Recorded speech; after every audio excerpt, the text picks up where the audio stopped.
Welcome to Doctor's Desk.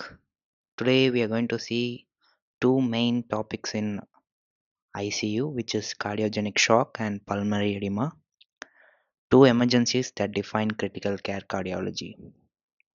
So by the end of this session, you should be able to recognize and classify and treat the conditions with confidence. So I have made a concise PPT by going through the Harrison's chapter. So let's dive into it. So what is cardiogenic shock? Cardiogenic shock is defined as low cardiac output state that leads to life-threatening end organ hypoperfusion and hypoxia. Clinically, it is diagnosed by persistent hypotension, systolic pressure less than 90, or mean arterial pressure less than 65, which requires vasopressors and or inotropes. So there should be evidence of end organ hypoperfusion like cold extremities, oliguria, then lactate more than 2, so the mortality is going to be between 40 to 60%. So this the mortality percentage tells you how urgency it is. So the pathophysiology is it's a spiral death. It usually begins with acute MI, which leads to LV dysfunction, which leads to low cardiac output. Then again it's going to cause low stroke volume, which leads to hypotension. Then this all leads to decreased coronary perfusion, which will cause ischemia. Then there will be increased LVN diastolic pressure, producing pulmonary edema and hypoxia. Then this leads to SIRS and inflammatory mediators, causing vasodilation and decreased contractility. So this causes progressive multi-organ dysfunction. Eventually, it leads to death. So the result is progressive LV dysfunction, hypoperfusion to all organs, and death unless the cycle is broken. So Harrison adopts the SCAI classification, which stratifies shock into 5 stages, like cardiogenic shock into 5 stages. So there is stage A, stage B, stage C, and stage D, D, and E. So A is at risk, no shock, but vulnerable.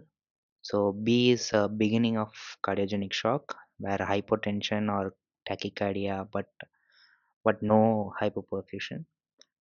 And class C, which is the classic cardiogenic shock, where hypotension plus hypoperfusion occurs, requiring inotropes or vasopressors. In stage D, it's a deteriorating phase where worsening in case despite the therapy. Then stage E is extremities, where cold extremities, where cardiac arrest or ECMO is needed. So etiologies are there are primary cause like acute MI with LV dysfunction, then mechanical complications like ventricular septal rupture, papillary muscle rupture due to mitral regurgitation, then free wall rupture due to tamponade, then arrhythmias, then other causes like myocarditis, takabutsu, then severe valvular disease, drug overdose, then pulmonary embolism. So identifying the underlying cause is essential because management strategies differ dramatically in each causes. So coming to clinical features, the patients presents with severe dyspnea, chest pain, and often altered mentation.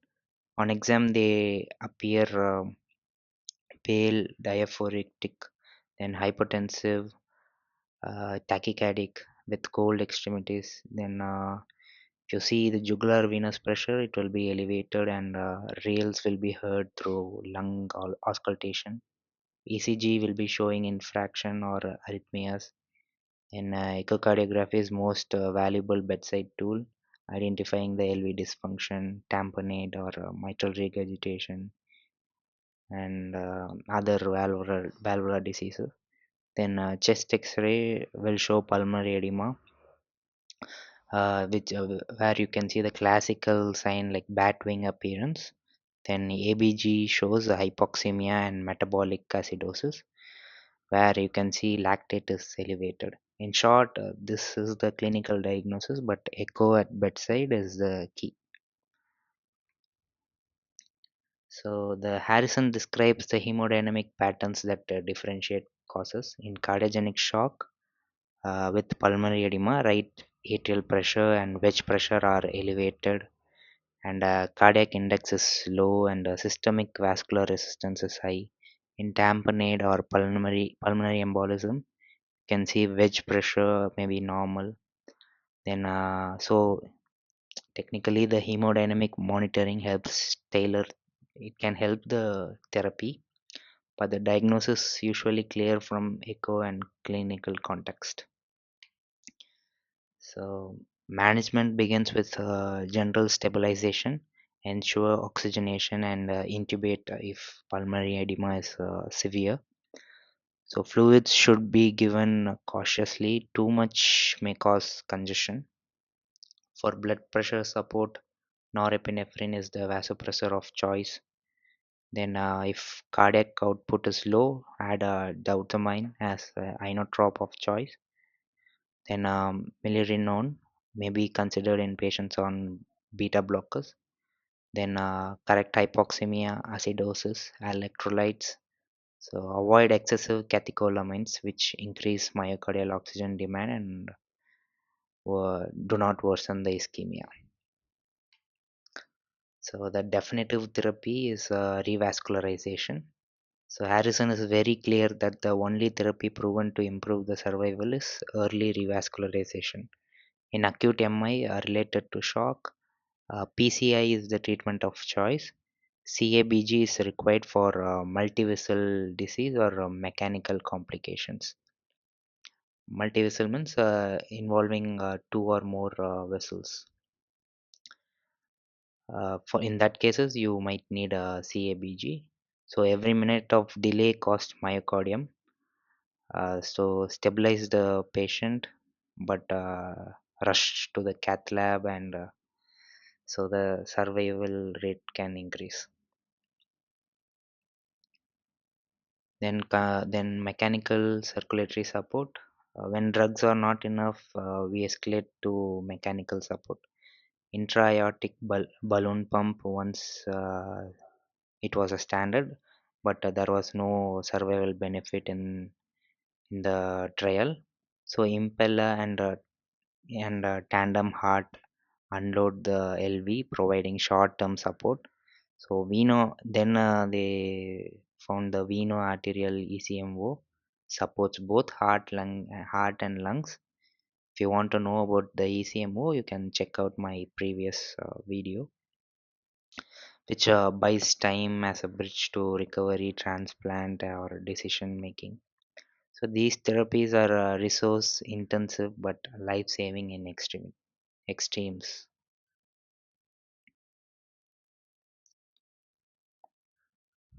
Then the prognosis is it remains grim. The mortality in MI related to shock is 40 to 60%. The predictors of poor outcomes include older age, diabetes, multivessel disease, then elevated lactate, renal failure, and delayed revascularization can bring out poor outcome. Scoring systems like IABP Shock 2 and SCCAI classification help guide a decision and escalation of the care. So next we see about the pulmonary edema.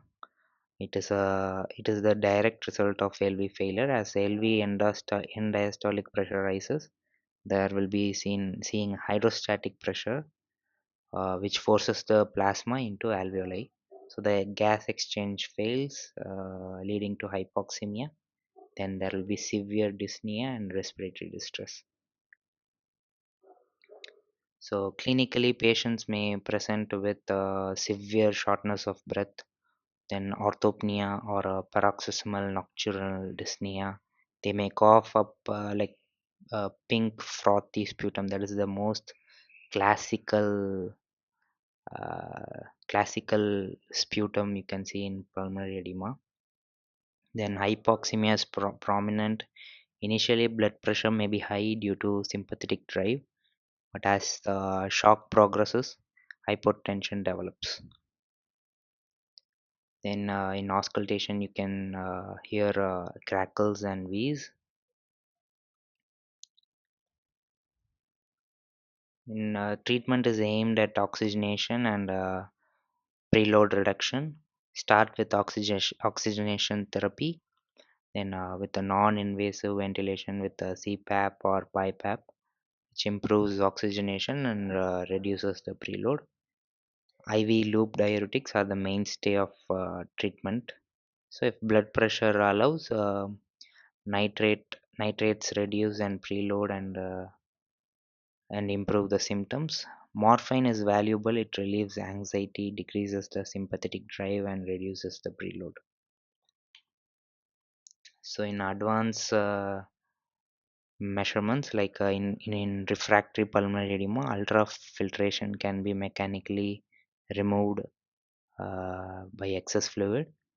Then AC inhibitors and nitrates play a role in long-term management, but care must be taken to avoid iatrogenic hypotension, and it can also lead to a shock. In extreme cases, the ECMO may be required as a temporizing support. Then coming to summary, cardiogenic shock is fundamentally about hypoperfusion and from pump failure.